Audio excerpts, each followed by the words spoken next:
그날은 정말 아무 일도 없을 줄 알았습니다. 늘 그렇듯 오전 9시 반쯤 출근해 자리에 앉았고 커피 머신에서 커피를 뽑아와 메일을 확인하고 있었습니다. 딱 평범한 회사원의 평범한 아침이었죠. 오전 10시가 조금 지났을 무렵 사내 메신저 알림이 울렸습니다.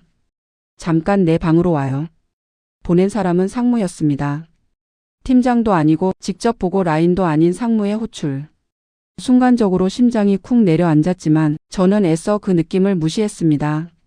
뭐 프로젝트 관련 이야기겠지. 아니면 그냥 형식적인 면담일 수도 있고. 그때까지만 해도 그 문장이 제 인생의 방향을 완전히 바꿀 거라고는 상상조차 하지 못했습니다. 상무실 문을 열자 묘하게 공기가 무거웠습니다. 커튼은 반쯤 쳐져 있었고 책상 위에는 서류가 가지런히 놓여 있었습니다. 마치 누군가를 기다리고 있었다는 듯이요. 앉아요. 상무는 저를 보지도 않은 채 말했습니다. 저는 의자에 앉으며 자연스럽게 말을 꺼내려 했습니다. 상무님 혹시... 그때 상무가 말을 잘랐습니다. 회사 사정이 좋지 않습니다. 그 한 문장이 이 대화의 성격을 단번에 규정해 버렸습니다. 상무는 서류를 한 장 넘기며 말했습니다. 요즘 전체적으로 구조조정 이야기가 나오고 있고요. 부득이하게 인원 정리가 필요해졌어요. 저는 그 말을 듣고도 한동안 상황을 이해하지 못했습니다. 저 그럼 제 업무는? 상무는 고개를 들고 처음으로 저를 똑바로 보며 말했습니다. 이번 인사 대상에 포함됐습니다. 그 순간 주변 소리가 전부 사라진 것 같았습니다. 머릿속에서 한 문장만 계속 울렸습니다. 아, 이건 이미 정해진 자리구나. 저는 마지막으로 한 번 더 물었습니다. 혹시 제가 부족했던 부분이 있으면 보완할 기회를. 말이 끝나기도 전에 상무는 손을 들어 올렸습니다. 이미 결정된 사안이에요. 개인적인 감정은 전혀 없습니다. 그 말은 너무나 차분해서 오히려 더 잔인하게 느껴졌습니다. 기회를 달라는 말조차 이 자리에서는 불필요하다는 뜻이었으니까요. 이건 면담이 아니었습니다. 통보였습니다. 자리에서 일어나기 직전 상무는 마지막으로 이렇게 덧붙였습니다. 솔직히 말하면 요즘 성과도 예전 같지 않았어요. 그 말에 저는 입술을 꽉 깨물었습니다. 성과는 숫자로 남아 있었고 객관적인 평가에서도 문제된 적은 없었습니다. 하지만 그 자리에서는 그 어떤 데이터도 의미가 없었습니다. 상무실 문을 나서는 순간 저는 깨달았습니다. 이 해고는 회사 사정 때문만도 능력 문제 때문만도 아니었다는 걸. 그리고 그날부터 제 인생은 완전히 다른 방향으로 흘러가기 시작했습니다. 상무실에서 나와 자리로 돌아왔을 때 사무실은 평소와 똑같이 돌아가고 있었습니다. 키보드 소리, 전화벨, 프린터 돌아가는 소리. 그 평범함이 오히려 비현실적으로 느껴졌습니다. 잠시 후 인사팀 직원이 제 자리로 다가왔습니다. 낮은 목소리로 말했습니다. 오늘 중으로 개인 물품 정리 부탁드립니다. 그 말이 상무의 말보다 더 현실적이었습니다. 정말로 지금 당장 이 회사에서 나가야 한다는 뜻이었으니까요. 박스를 하나 가져와 책상 옆에 놓았습니다.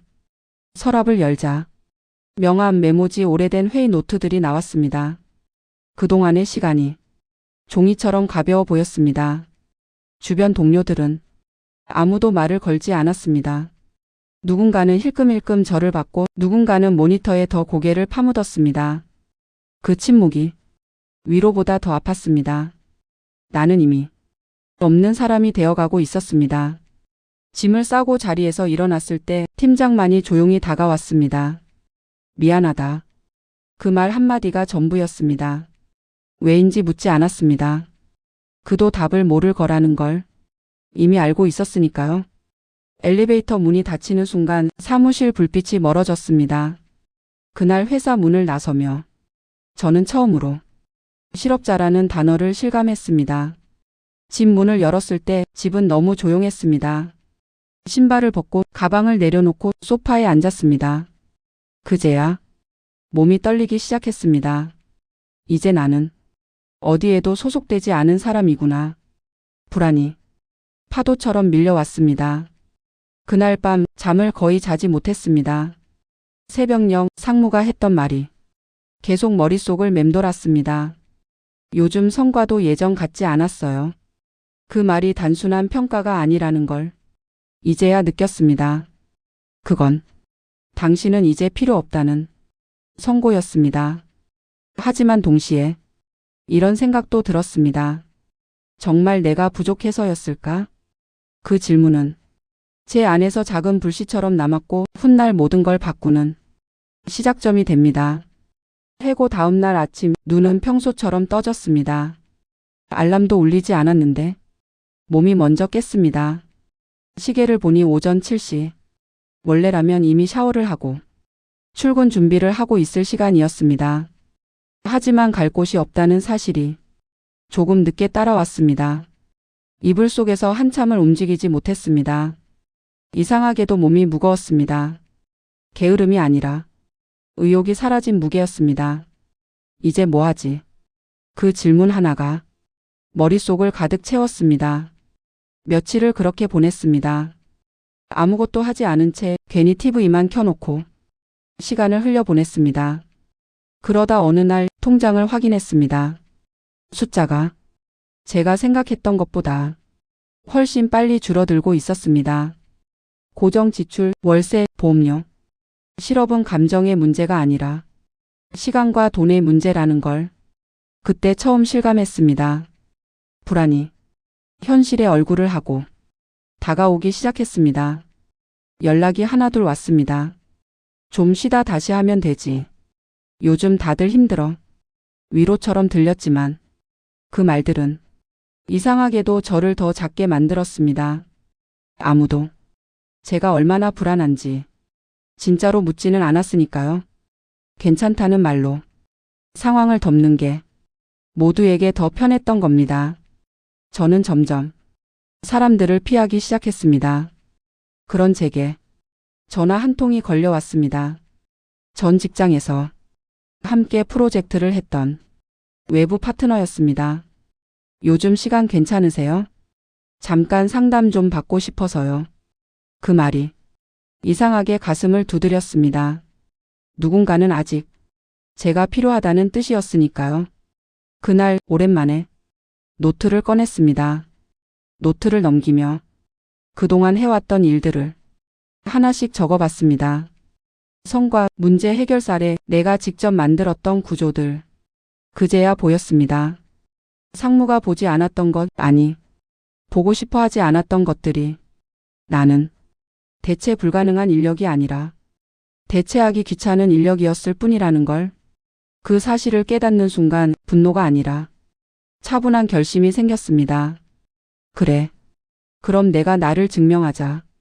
그날 밤 처음으로 잠이 들었습니다. 다음날 아침 저는 오랜만에 알람을 맞췄습니다. 출근을 위해서가 아니라 나 자신을 위해서였습니다. 노트를 펴고 앞으로 3개월 동안 할 일을 하나씩 적기 시작했습니다. 무작정 취업 사이트를 뒤지지 않기로 했고 아무 회사나 지원하지도 않기로 했습니다. 대신 내가 제일 잘하는 것에만 집중하기로 했습니다. 그게 제가 다시 일어날 수 있는 유일한 방법이라는 걸 이미 느끼고 있었으니까요. 집에서 작은 프로젝트를 시작했습니다. 그동안 회사에서는 시간이 없다, 위험하다라는 이유로 번번이 막혔던 아이디어였습니다. 이번엔 누구의 허락도 필요 없었습니다. 하루 10시간씩 혼자 몰입했습니다. 막히면 다시 공부했고 실패하면 구조를 갈아엎었습니다. 며칠 뒤 첫 결과물이 나왔습니다. 완벽하진 않았지만 확실히 말할 수 있었습니다. 이건 내가 예전에 회사에서 해오던 일과는 차원이 달랐다는 것. 그 결과물을 예전 외부 파트너에게 보여줬습니다. 잠시 침묵이 흐른 뒤 그가 말했습니다. 이거 어디서 만든 거예요? 제가 혼자요. 그는 잠시 웃더니 이렇게 말했습니다. 이 정도면 회사 하나 먹여 살릴 수 있겠는데요. 그 말이 농담이 아니라는 걸 눈빛으로 느낄 수 있었습니다. 그날 이후 비슷한 연락이 하나둘 늘어나기 시작했습니다. 소문은 생각보다 빨리 퍼졌습니다. 요즘 그거 만든 사람이 예전 그 회사 출신이라더라. 이메일이 오고 미팅 제안이 들어왔습니다. 놀라웠던 건 대부분이 그 상무와 직접 일해봤던 사람들이라는 사실이었습니다. 그들은 하나같이 말했습니다. 거기서 왜 나왔어요? 아니, 왜 잘렸어요? 그 질문이 저를 더 단단하게 만들었습니다. 해고 통보를 받은 날부터 달력을 다시 보았습니다. 어느새 2달이 거의 지나 있었습니다. 그동안 저는 무너진 게 아니라 재정렬되고 있었습니다. 그리고 그때 한 통의 메일이 도착했습니다. 발신자는 제가 해고됐던 바로 그 회사. 제목은 단순했습니다. 미팅 요청 드립니다. 메일을 읽는 순간 입가에 미묘한 미소가 번졌습니다. 3개월. 그들이 나를 버린 시간과 내가 나를 증명한 시간. 이제 다시 만날 차례였습니다. 메일은 짧았습니다. 형식적이었고 공손했습니다. 최근 업계에서 진행 중인 프로젝트 관련하여 미팅을 요청드립니다. 그 문장을 몇 번이나 다시 읽었습니다. 불과 석 달 전 저를 성과가 아쉬운 인력이라며 아무렇지 않게 잘라냈던 회사였습니다. 그들이 먼저 연락해 왔다는 사실만으로도 상황이 달라졌다는 걸 느낄 수 있었습니다. 저는 바로 답장을 보내지 않았습니다. 서둘러야 할 이유가 없었으니까요. 그날 밤 노트를 펼치고 이렇게 적었습니다. 이 미팅에서 나는 설명하는 사람이 아니다. 판을 보는 사람이다. 다음 날 인사팀에서 다시 메일이 왔습니다. 이번엔 조금 더 정중했고 조금 더 급해 보였습니다. 일정은 조율 가능합니다. 편하신 시간 알려주시면 감사하겠습니다. 불과 몇 줄이었지만 그 안에는 분명한 메시지가 있었습니다. 우리가 필요하다. 저는 이틀 뒤 아주 짧게 답장을 보냈습니다. 다음 주 수요일 오후 2시 가능합니다. 조건도 부연 설명도 없이. 그 순간부터 주도권은 완전히 제 손으로 넘어왔습니다. 미팅 당일 오랜만에 그 건물 앞에 섰습니다. 익숙한 로비, 변하지 않은 안내 데스크. 하지만 제 마음은 전혀 달랐습니다. 예전에는 이 건물 안에서 평가받는 사람이었지만 지금은 선택하는 사람이었습니다. 엘리베이터를 타는 동안 문득 이런 생각이 들었습니다. 그때 나를 내보내지 않았다면 이 자리는 없었겠구나. 회의실 문을 열자 이미 몇 사람이 앉아 있었습니다. 그리고 그 자리에 그 상무가 있었습니다. 잠깐, 아주 짧은 순간 그의 표정이 굳는 게 보였습니다. 저를 알아본 겁니다. 아, 오랜만입니다. 그의 목소리는 예전보다 낮았고 조심스러웠습니다. 저는 가볍게 고개만 끄덕였습니다. 그 순간 이 관계가 완전히 뒤집혔다는 걸 확실히 느꼈습니다. 미팅은 그들이 준비한 설명으로 시작됐습니다. 요즘 이 프로젝트가 생각보다 쉽지 않아서요. 외부에서 전문적인 시각이 필요합니다. 그 말 하나하나가 이전과는 다르게 들렸습니다. 예전에는 제가 설득해야 했고 증명해야 했지만 지금은 그들이 설명하고 그들이 기다리고 있었습니다. 저는 메모를 하다가 고개를 들고 말했습니다. 제가 이 프로젝트에 꼭 참여해야 할 이유가 뭔가요? 회의실이 순간 조용해졌습니다. 그리고 상무가 입을 열었습니다. 당신 아니면 이 구조를 이해할 사람이 없어서요. 그 말을 들으며 저는 속으로 생각했습니다. 이제야 제 가치를 정확히 말하는군요. 회의가 중반을 넘기자 상무가 결국 입을 열었습니다. 사실 그때 회사 내부 판단이 좀 급했습니다. 그 말은 사과처럼 들렸지만 사과는 아니었습니다. 저는 고개를 끄덕이며 아무 말도 하지 않았습니다. 침묵이 그를 더 불편하게 만들고 있다는 걸 알고 있었으니까요. 잠시 후 상무가 말을 이었습니다. 그 프로젝트 당신이 짜놓은 구조가 아니면 지금 상황을 설명할 방법이 없더군요. 그제야 모든 퍼즐이 맞춰졌습니다. 제가 떠난 뒤 그들은 제가 만든 틀 위에서만 움직이고 있었던 겁니다. 인사팀이 준비해온 조건서를 테이블 위에 올려놓았습니다. 프로젝트 총괄, 외부 컨설턴트 명목, 그리고 제가 예전에 받던 연봉보다 훨씬 높은 금액. 상무는 조심스럽게 말했습니다.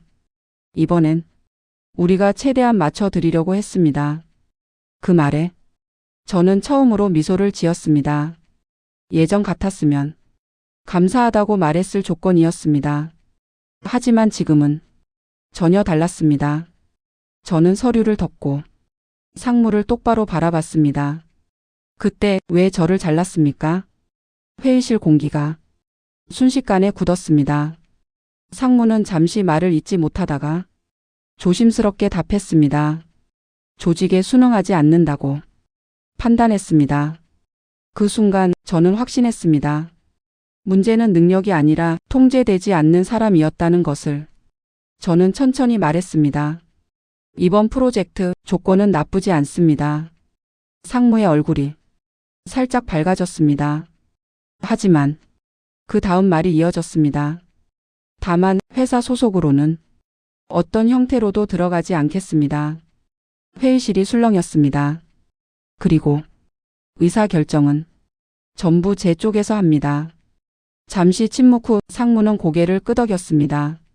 그 순간 이 관계의 끝과 시작이 동시에 정해졌습니다. 회의실을 나서며 엘리베이터 거울에 비친 제 얼굴을 봤습니다. 3개월 전 이 건물을 나설 때의 얼굴과는 완전히 달랐습니다. 그때의 해고는 끝이 아니었습니다. 잘려나간 게 아니라 밀려나온 자리에서 비로소 제 자리를 만든 것이었습니다. 상무는 저를 내보냈다고 생각했겠지만 사실은 저를 자유롭게 만든 셈이었습니다. 그리고 저는 다시는 누군가의 판단 하나로 제 가치를 맡기지 않기로 했습니다.